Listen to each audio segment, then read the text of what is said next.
The following is a presentation of the Jacked Up Fantasy Football League. Any rebroadcast or reproduction without the written consent of the league is strictly prohibited.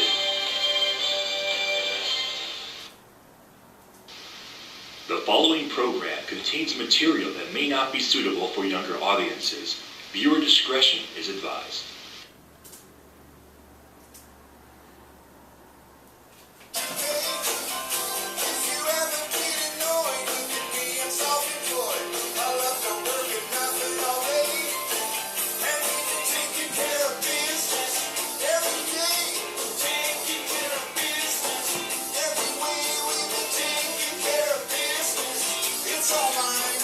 Welcome everyone to the premier show of 2013 Jacked Up Fantasy Football League.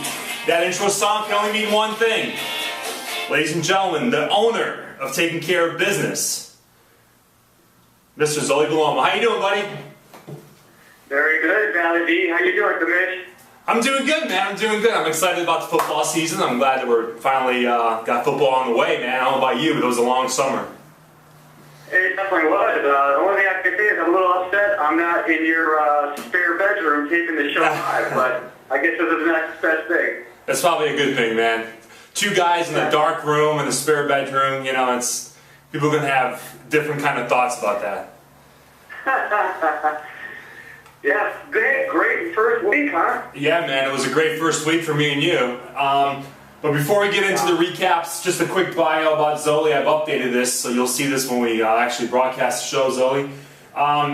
Your best place finish was 2 years ago. Your first year in the league, you finished third. Last year you regressed a little bit. You were still in the playoffs, so 2 years in a row you've been in the playoffs.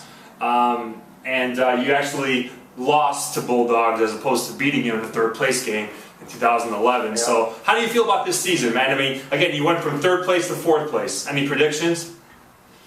You know, well, prediction is that you got to win the league this year if everybody stays healthy.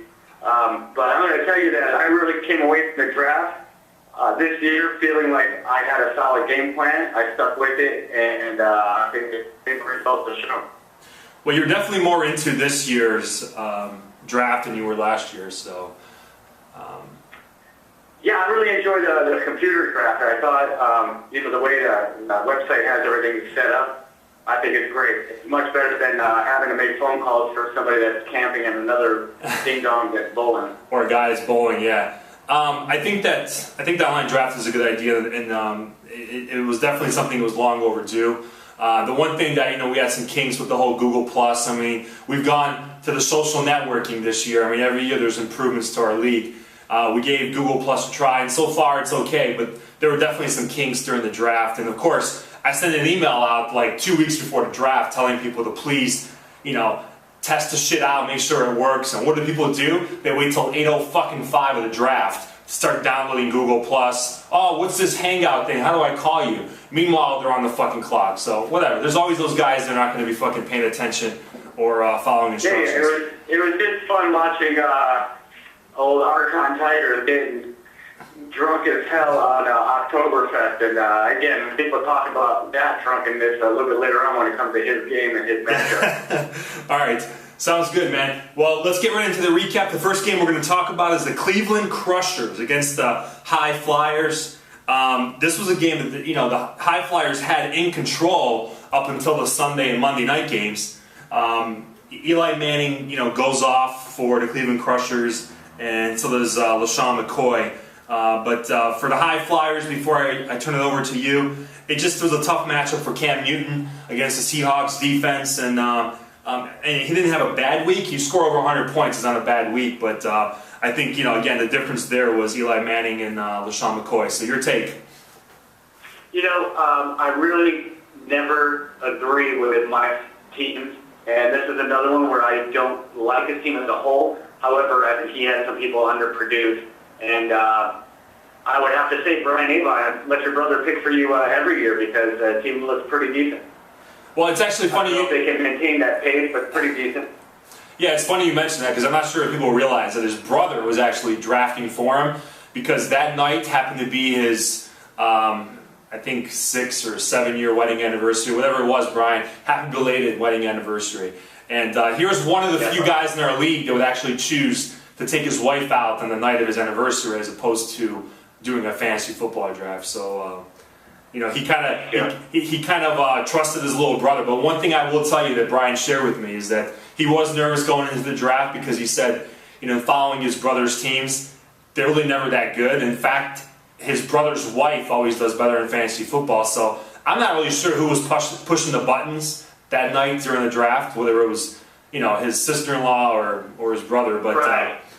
It goes to Brian Avon. But either way, the team, again, the team is a little bit injury-prone, but I think that overall looks pretty good, especially seeing the Chip Kelly offense and LaShawn McCoy being plugged in on that. Yeah, I mean, it turned out to be pretty good. You know, Z-Dog, I actually was contemplating taking LaShawn McCoy number 2 over Doug Martin.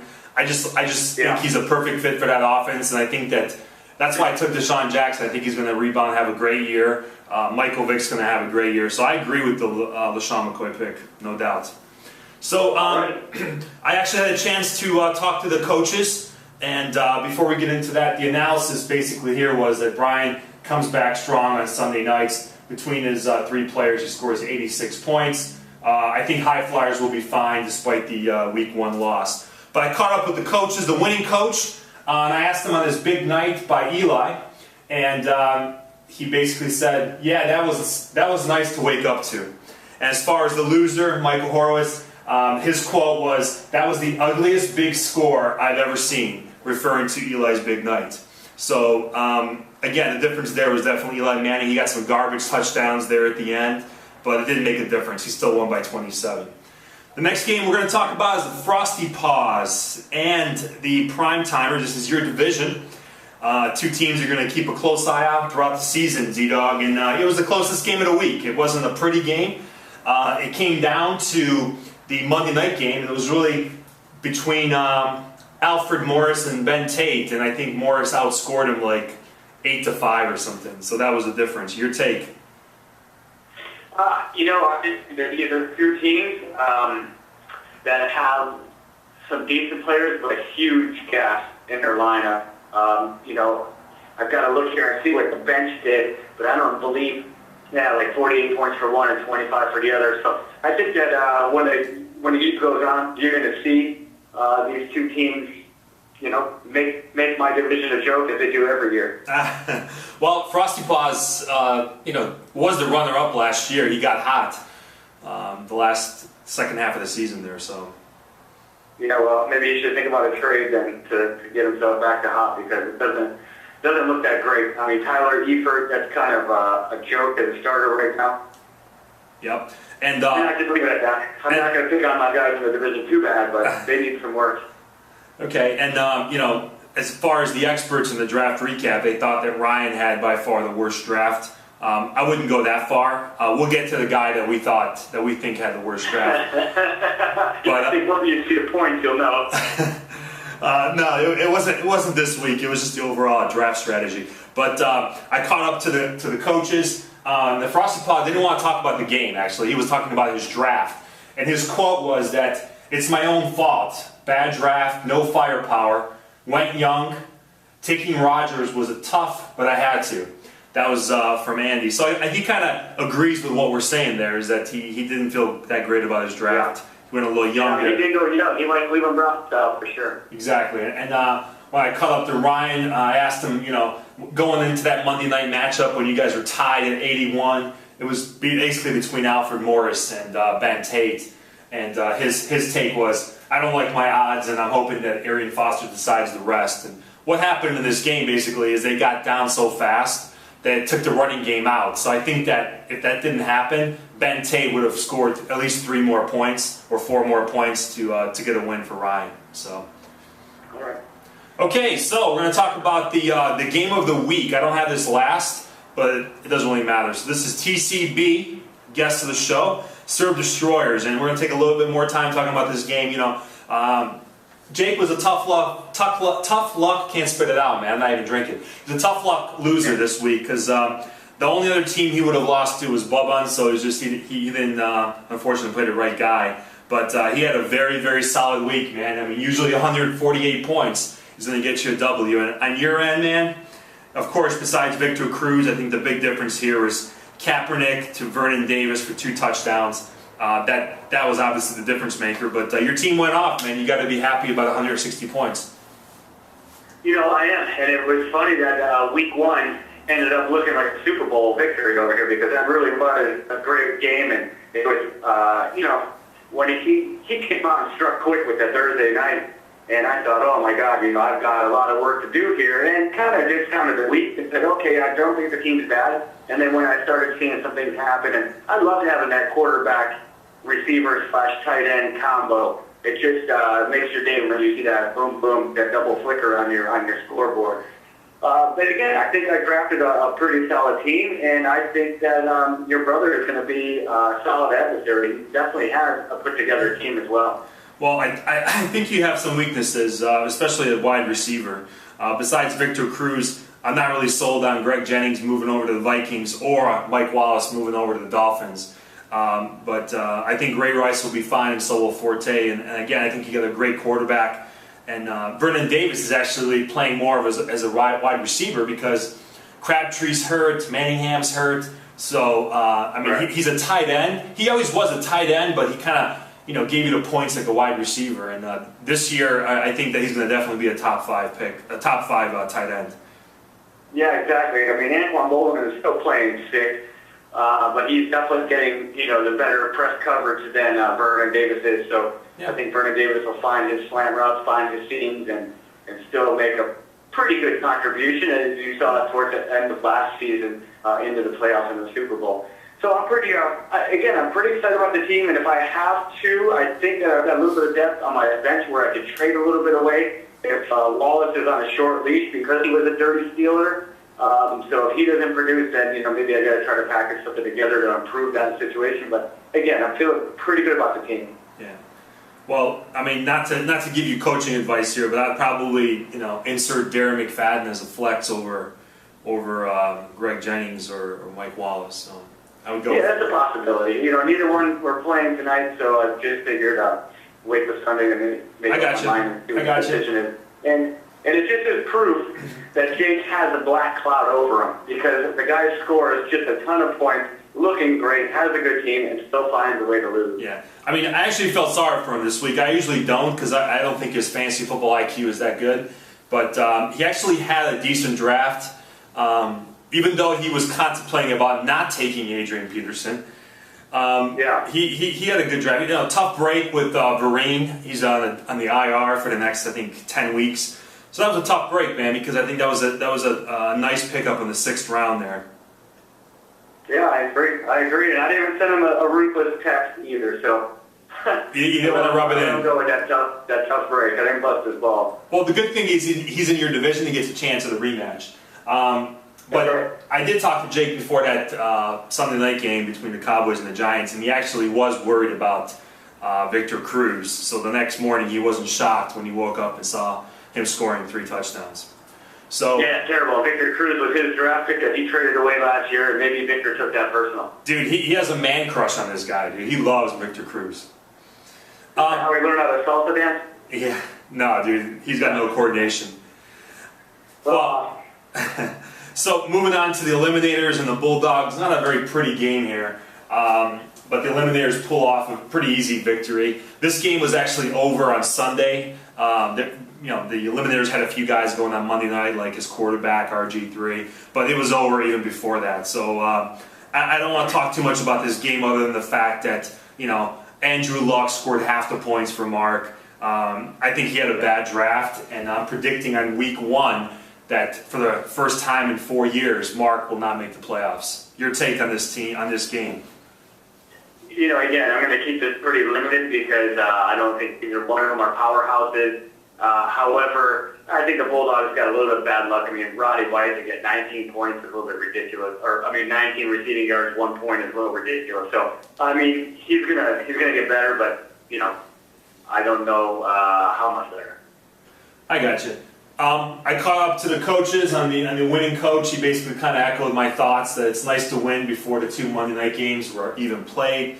And on the loser, I I asked him about his draft when it comes to running backs and how they didn't show up for week 1, and he basically you can tell he's a little worried, man, with Marshawn Lynch, Lamar Miller, and Bradshaw as your running backs. I don't think you're going to scare many teams.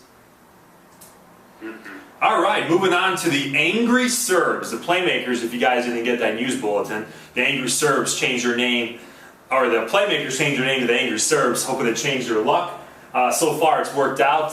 Blowout victory over his most hated rival. I have more than one rival, Z, but I hate this guy more than anyone else in this league, and he's had my number for a while. And I just think that he had a bad draft. Going with Breeze in the first round and passing on the running back was a mistake. I think this year the quarterback in our league is going to be very deep, so there's no need to waste the first round pick on Drew Brees. Even though he is a great quarterback, I think that's going to come back to haunt him because his 2 starting running backs, MJD and DeMarco Murray, again, definitely in a lower tier. So your take? No, I think 95 points is probably all the points you're going to see from Anthony all season. I think he's going to hang around at 95 or maybe 100 mark. Really? He's not going to break century mark? There's some teams he's going to be able to beat, but the only problem I see with you is I don't see a dominant, second running back, and I don't know, maybe one of the other guys will step up, but it looks like that's your one hole you definitely have. Okay. Well, I think David Wilson's going to come back from his little fumbleitis problem he had week 1. Same thing happened last year, but they had Bradshaw. Same thing happened in college. I mean, the guy has been known to have fumbling problems, and that what's-his-face doesn't have a great tolerance for people that fumble. Ask Tiki Barber why he was leaving the league pretty quick. But he definitely came back. I'm talking about David Wilson the second half of the year, had some good games, and I drafted him based on his potential. And I think that between my 3 running backs, I'm going to make a prediction right now. They're going to all 3 of them are going to end up in the top 8 running backs in the whole league.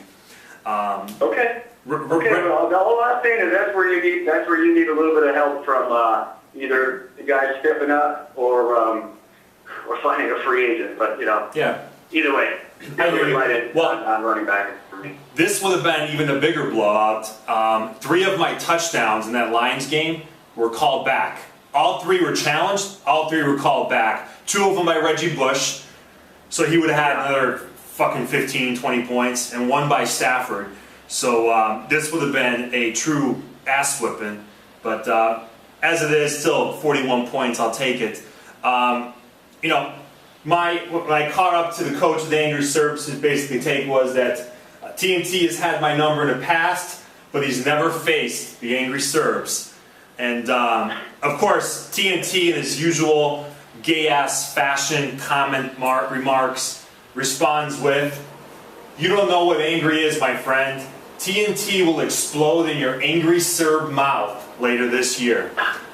I mean, what's with this guy and his constant homophobic references and gay references? I can't stop laughing. You said explode in your mouth. Oh, Jesus. No, but I mean, you want to move on from there, or you want to go ahead and keep talking? No, I'm just wondering, what's with this guy, dude?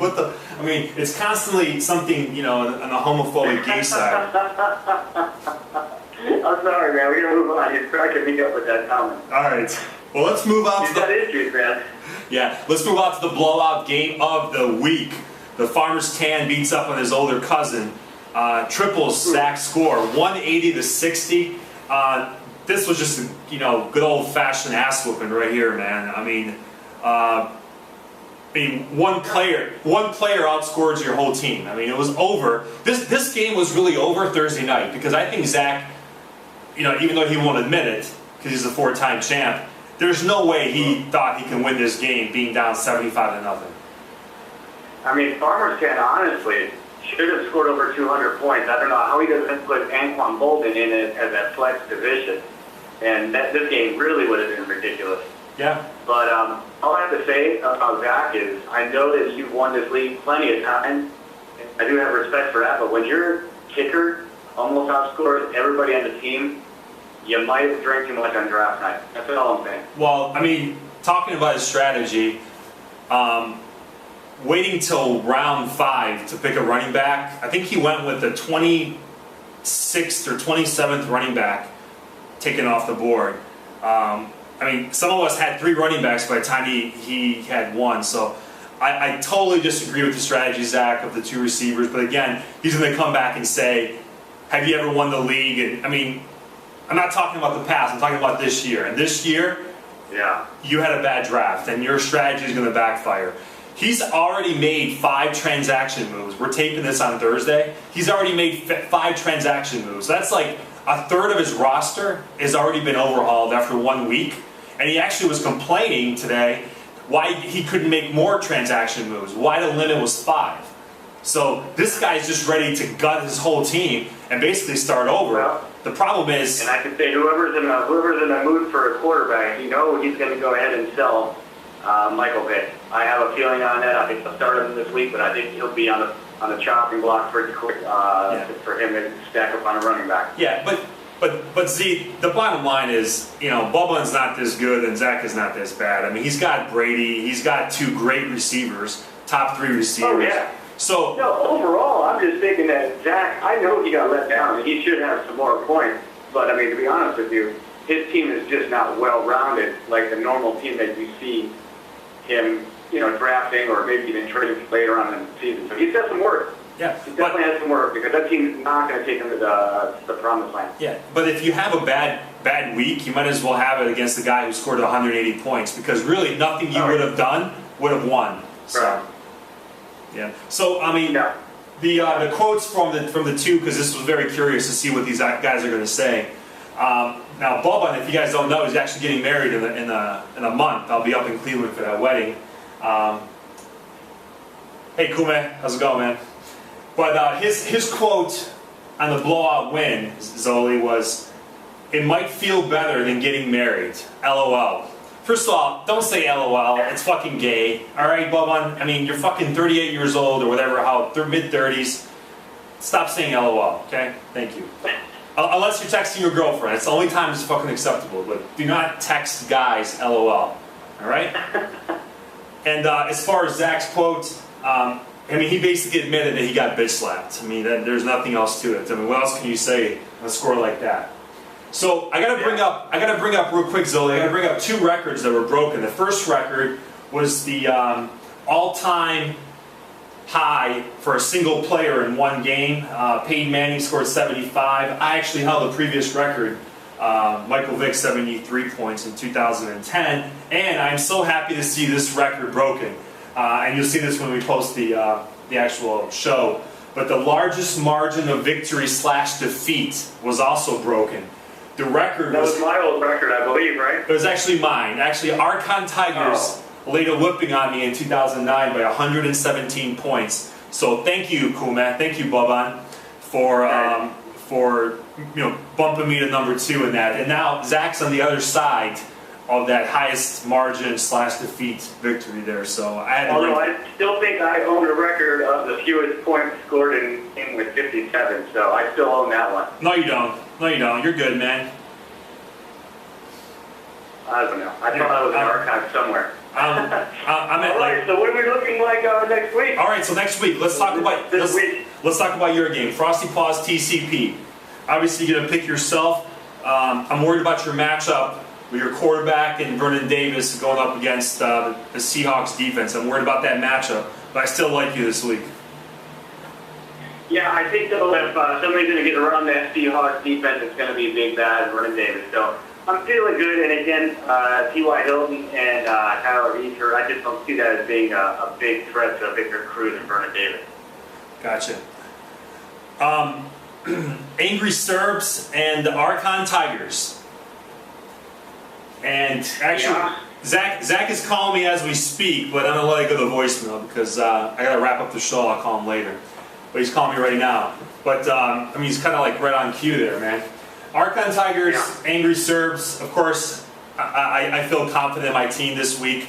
I think Zach is panicking. I think he's going to score more than 60 points, but I don't think it'll be enough to beat the Angry Serbs. Your take? I couldn't agree more, man. I think that you'll see Zach's team improve, but I don't think that he's got the firepower to overcome quite yet. Gotcha. Okay. And next game is the Primetimers Serve Destroyers. Again, another divisional matchup. Two teams don't like each other very much. I think Serve Destroyers rebound despite that tough loss, beat the Primetimers. The draft recap experts have Jake had the best draft, Ryan had the worst draft. I don't think it was quite that drastic, but I like the Serve Destroyers. Your take? No, same thing. I think, I guess the Jake's team is going to be pretty hard to beat. He's pretty stacked. So I believe that it's not going to be a big contest today. You're going to see why he was the better team after drafting. No doubt. All right. Farmers Tan TNT. Again, two teams that hate each other. Oh, by the way, Swisher just hit a home run.